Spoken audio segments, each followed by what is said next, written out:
Assalamualaikum warahmatullahi wabarakatuh. Bismillahirrahmanirrahim.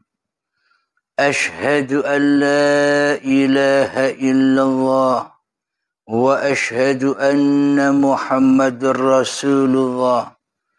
Allahumma salli ala sayyidina Muhammad وعلى آل سيدنا محمد رب اشرح لي صدري ويسر لي أمري واحلل عقدة من لساني يفقهوا قولي آمين. Bismillahirrahmanirrahim. Salam takzimku buat para sahabat-sahabatku tercinta jamaah Uripi Allah, baik yang ada di dalam dan yang ada di luar negeri. Semoga kita semua senantiasa di dalam keridhaan Allah Subhanahu wa ta'ala. Amin ya rabbal alamin. Alhamdulillahirrabbilalamin. Di pagi yang indah ini, semoga kita senantiasa diberi kesehatan oleh Allah Subhanahu wa ta'ala. Kali ini kami akan mengkaji syair lagu dari sahabat kita, kakak kita yang berasal dari Malaysia, yang mana beliau sudah kembali ke surganya Allah Subhanahu wa ta'ala. Salam buat kakakku, Salim Iklim. Salam dari surganya Allah. Bismillahirrahmanirrahim. Di pagi ini kita mencoba menyibak tabir dari syair lagu yang berjudul Suci dalam Debu. Dengan ini kami ditemani dengan gitar, meskipun kami tidak mahir-mahir amat memainkannya.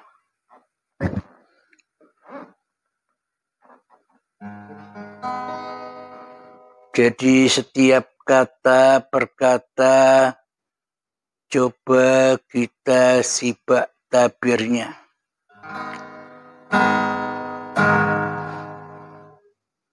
Engkau bagai air yang jernih di dalam bekas yang berdebu.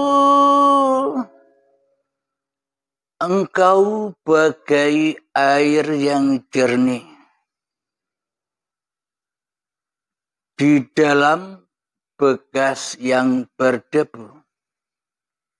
Maknanya air yang jernih itu adalah uripe Allah, hayatullah, yang mencipta, yang menghidupkan, yang menggerakkan, yang memperjalankan cikal bakal badan-badan ini yang dari tanah. Maknanya di dalam bekas yang berdebu itu adalah badan-badan yang selama ini kita akui sebagai badan kita. Jadi akhirnya berdebu, kotor. Kita lanjutkan syairnya. Zahirnya kotoran itu terlihat,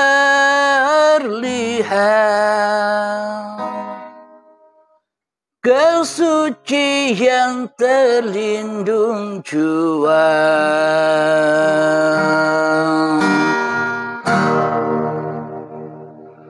Jadi ketika cikal bakal badan manusia yang dari tanah itu terlahir, maka kesucian uripe Allah pun terlindung jua di dalam saat detik-detik manusia dilahirkan sebagai bayi, yakni kullu mauludin yuladu alal fitrah. Seluruh manusia yang terlahir dalam keadaan fitrah suci bersih. Kita lanjutkan syairnya. Cinta bukan hanya di mata, cinta hadir di dalam jiwa. Cinta bukan hanya di mata,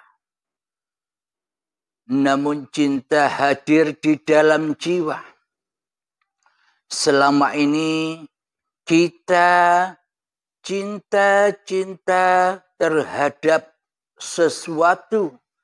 Contoh, cinta kepada seorang wanita, cinta kepada seorang pria, cinta kepada apa-apa yang kita ingini, cinta kepada dunia, dan cinta kepada apapun yang kita cita-citakan. Seolah-olah cinta itu munculnya dari mata.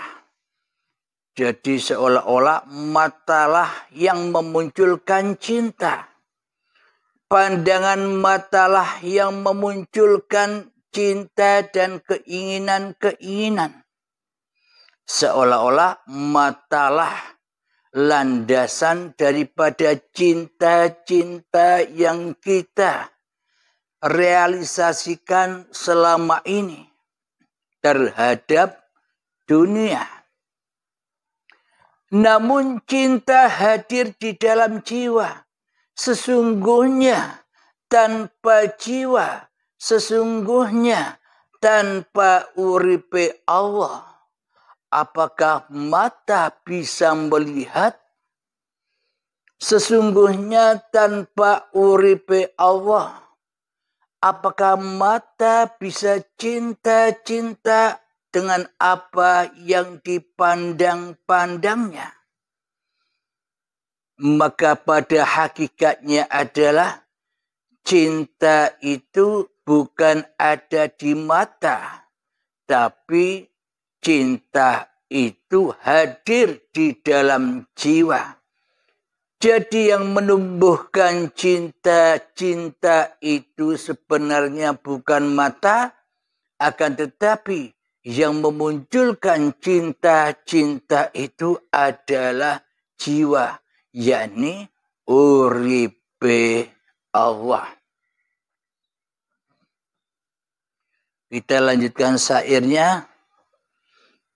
Biarlah salah di mata mereka,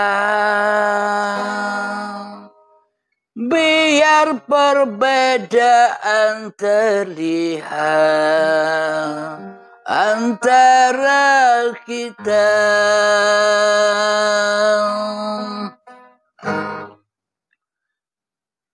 Biarlah salah di mata mereka. Jadi bagi kita, bagi manusia yang menyangka munculnya cinta-cinta itu, keinginan-keinginan itu datangnya dari mata, maka salahlah apa yang kita anggap selama ini. Salahlah apa yang kita pertuhankan selama ini. Karena jiwa kita selama ini belum suci, kembali suci. Karena jiwa kita selama ini masihlah kotor, maka salahlah pandang mata ini.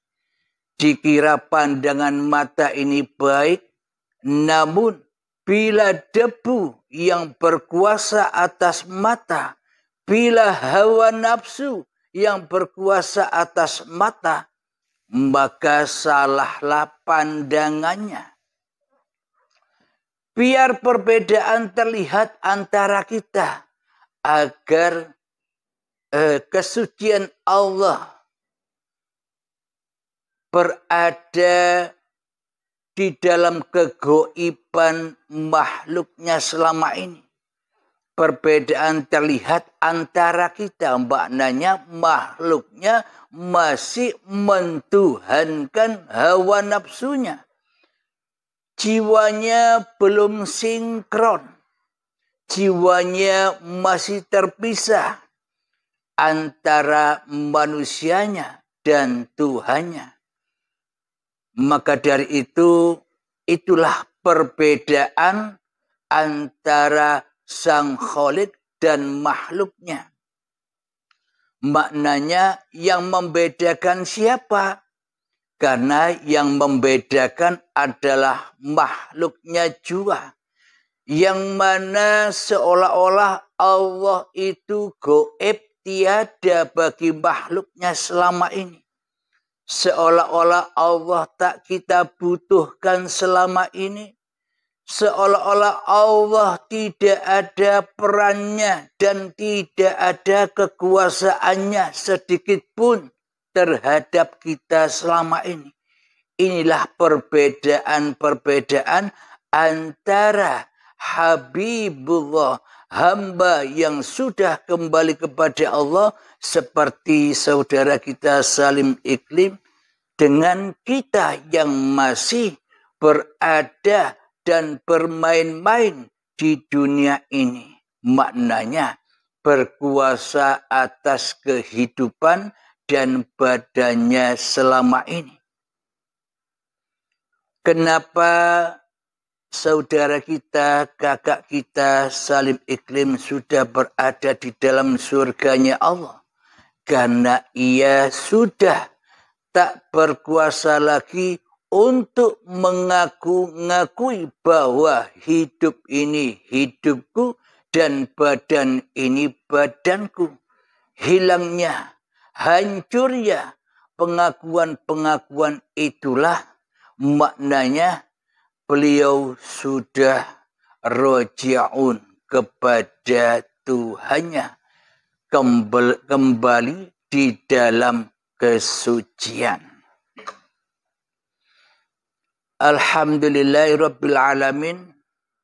Mari kita lanjutkan kembali syairnya. Ku harapkan kau kan terima, walau dipandang hina. Ku harapkan kau terima, walau dipandang hina. Maknanya selama ini kita terhina di kehidupan dunia ini. Kenapa? Karena kita sesungguhnya tak menyadari bahwa selama ini kita menghina Allah sebagai Tuhan yang menciptakan diri kita. Sebenarnya selama ini kita menghina Allah sebagai sang penguasa atas diri kita. selama ini kita menghina Allah, hidup yang menghidupi manusia, seolah-olah kitalah yang merasa hidup, seolah-olah kitalah yang menciptakan badan, dan seolah-olah Allah tak ada dan gaib bagi kita di hati kita. Itulah makna penghinaan hamba terhadap Tuhannya. Karena hamba sudah berposisi sebagai Tuhan. Karena hamba sudah berposisi sebagai Sang Khalik, daripada berposisi sebagai hamba, daripada berposisi sebagai makhluk. Itulah penghinaan-penghinaan kita terhadap Tuhan yang telah menciptakan diri kita selama ini.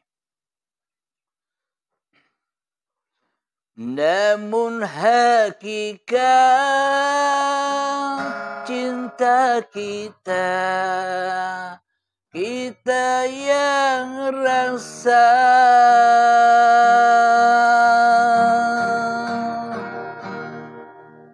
Namun hakikat cinta kita, kita yang rasa. Maknanya ketika suatu saat nanti manusia akan merasakan bahwa hidup ini, bahwa urip ini bukan hak miliknya, akan tetapi milik Allah. Hak Allah. Suatu saat ketika manusia sudah berada di depan pintu baiatnya, maka ia akan merasakan itu semua. Mari kita lanjutkan syairnya. Suatu hari nanti pastikan bercahaya, pintu akan terbuka, kita langkah bersama.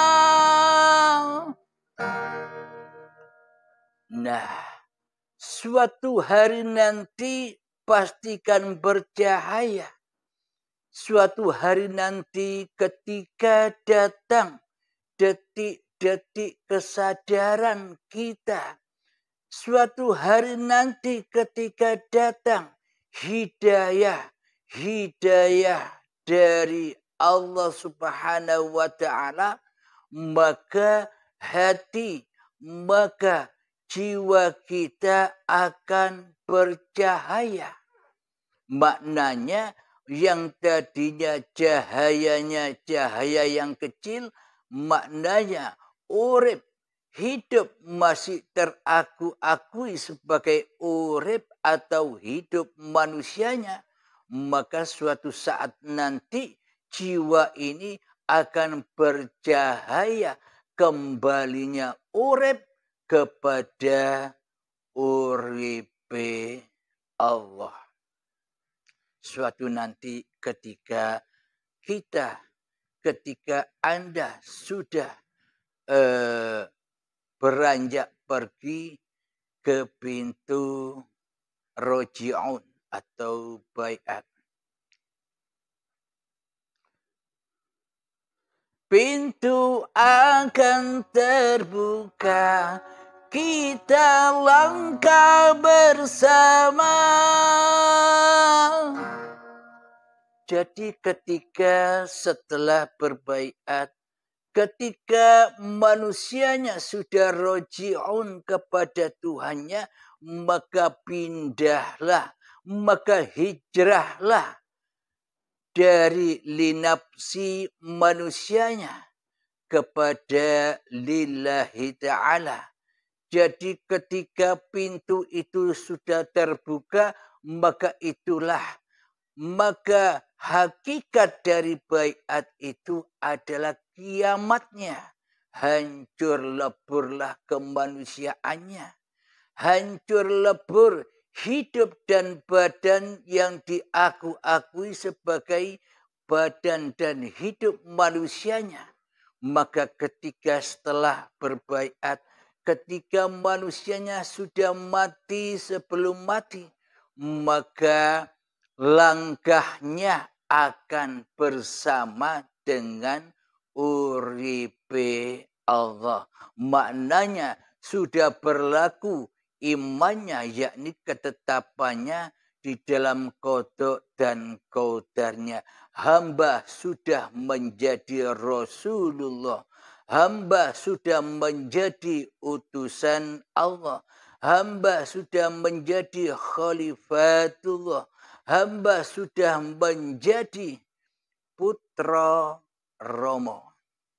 Maknanya hamba sudah menjadi abdun, telah sampailah jiwanya di dalam tuntunan Allah, wa ma khalaqtul jinnah wal insa illa liya'budun, sampailah pengabdiannya kepada Tuhannya.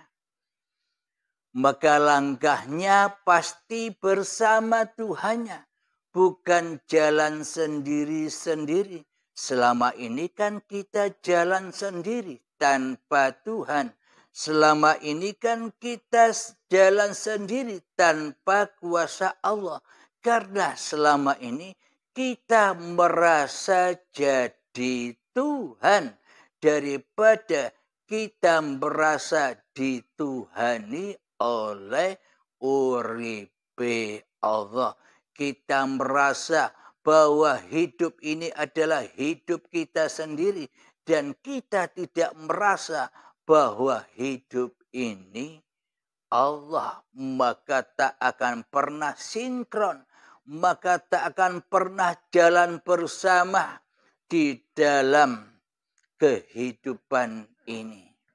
Karena kita saat detik-detik akhir balik tiba hingga setua ini telah makan buah yang terlarang, telah makan buah yang tak boleh dimakan, yakni buah pengakuan-pengakuan bahwa hidup dan badan ini telah dimakan, telah diakui sebagai milik kita, sehingga kita takkan pernah bisa jalan bersama karena kita telah menghina Tuhan yang mentuhani diri kita, karena kita merasa jadi Tuhan dan penguasa atas diri kita sendiri, karena kita lebih cinta, lebih rela diutus oleh hawa nafsu kita daripada diutus oleh Allah. Kita lebih rela, lebih cinta dirasuli oleh diri kita sendiri daripada dirasuli Allah. Kita lebih cinta dikhalifai oleh diri kita sendiri daripada dikhalifai Allah. Kita lebih cinta disuruh oleh diri kita sendiri daripada disuruh atau jadi pesuruh Allah sebagai yang menciptakan kita selama ini. Sehingga kita tak dapat jalan bersama. Meskipun ibadah, meskipun sholat yang kita lakukan selama ini, maka selamanya tak akan bisa jalan bersama. Karena kita yang merajai di dalam sholat dan ibadah itu. Karena kita tidak mentuhankan, tidak berajakan Allah, uripe Allah yang mengadakan dan yang menciptakan diri kita. Maka semuanya akan hancur dan terbakar di dalam hawa nafsu kita sendiri selama ini. Kita lanjutkan lagi syairnya. Di situ kita lihat bersinarlah hakikat, debu jadi permata, hina jadi mulia.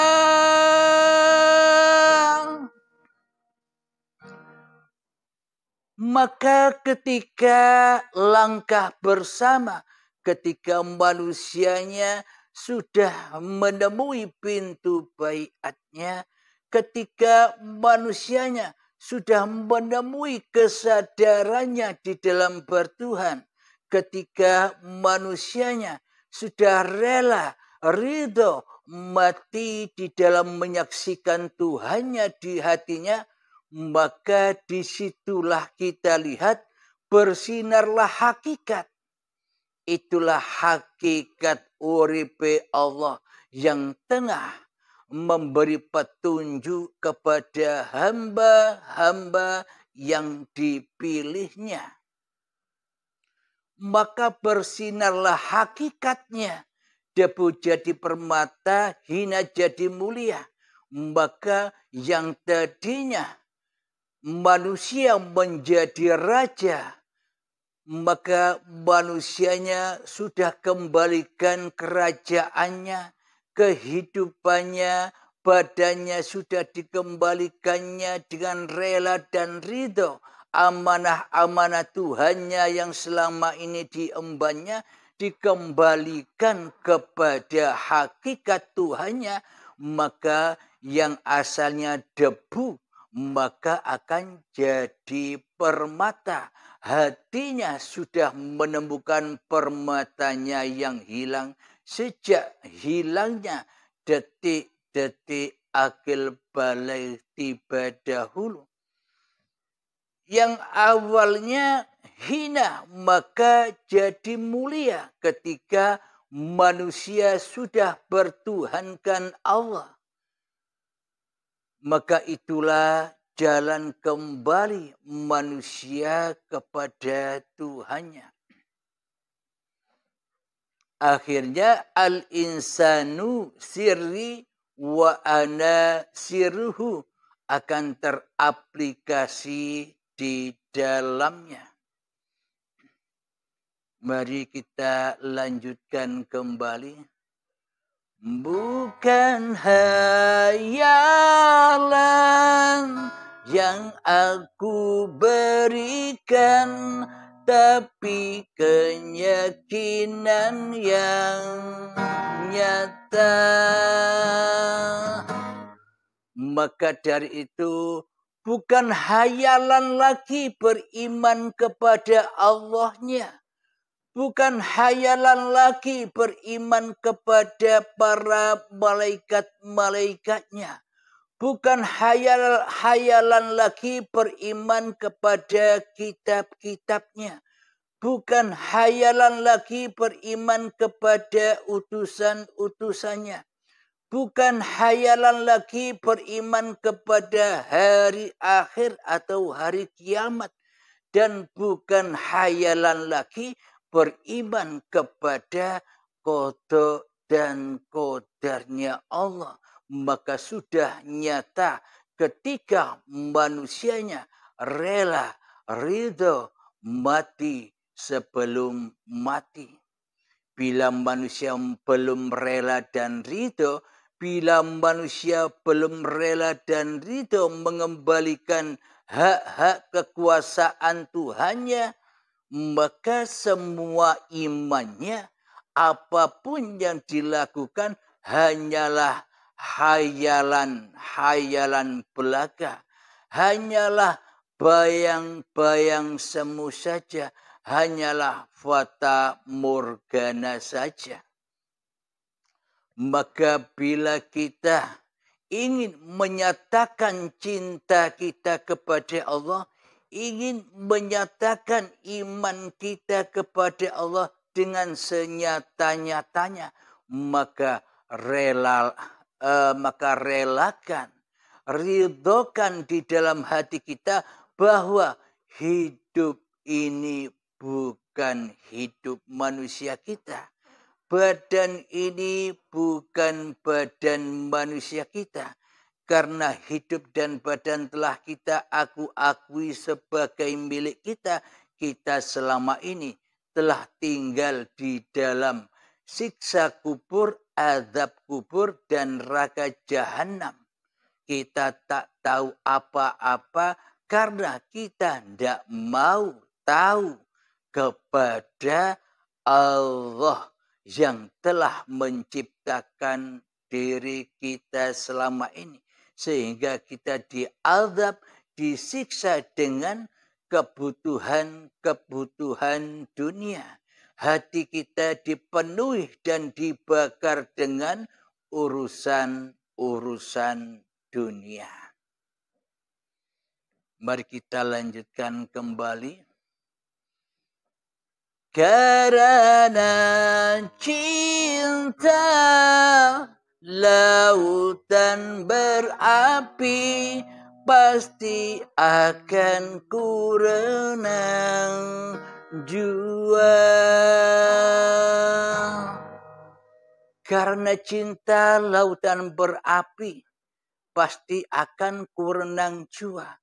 Bagi manusia yang sudah kembali kepada Tuhannya, seolah-olah manusianya bila dipandang oleh manusia lain sama derajatnya, sama-sama manusianya. Namun bagi manusia yang sudah kembali kepada Tuhannya, maka sudah tak terlihat lagi manusianya. Meskipun kelihatannya manusianya berenang-renang di dalam kemanusiaan, bagi manusia yang sudah kembali kepada Tuhannya, meskipun api kelihatannya yang dihadapinya, dunia yang dihadapinya, maka karena cintanya kepada Tuhannya, lautan berapi pasti akan kurenang jua. Maknanya selamat di dalam lautan api itu sebagaimana selamatnya Nabi Ibrahim ketika dibakar di dalam api. Alhamdulillahirabbil alamin. Itulah penjelasan singkat makna mutasabihat atau membuka tabir di dalam syair lagu yang berjudul Suci Dalam Debu. Jadi di sini posisinya yang menceritakan syair ini Tuhannyakkah atau hambanyakah? Bagi orang yang sudah kembali, yang sudah berbaiat, sahabat itu pasti akan tahu. Yang berposisi menceritakan di dalam lagu Suci Dalam Debu ini siapa? Bagi sahabatku yang sudah berbaiat, silakan jabri saya pertanyaan ini. Siapakah yang diceritakan di dalam lagu ini? Hambanyakah ataukah uripe Allah? Silakan jabri jawaban Anda. Bagi yang sudah pernah berbaiat. Terima kasih. Semoga kita semua senantiasa di dalam lindungan Allah Subhanahu wa ta'ala. Amin ya rabbal alamin. Kita akhiri dahulu sesi di dalam Suci Dalam Debu ini. Semoga di dalamnya kita mendapatkan berlian-berlian ilmu, kita mendapatkan mutiara-mutiara yang terpendam di dalam syair lagu Suci Dalam Debu ini. Semoga kita bisa memanfaatkan apa yang kita dapatkan di dalamnya. Amin ya rabbal alamin.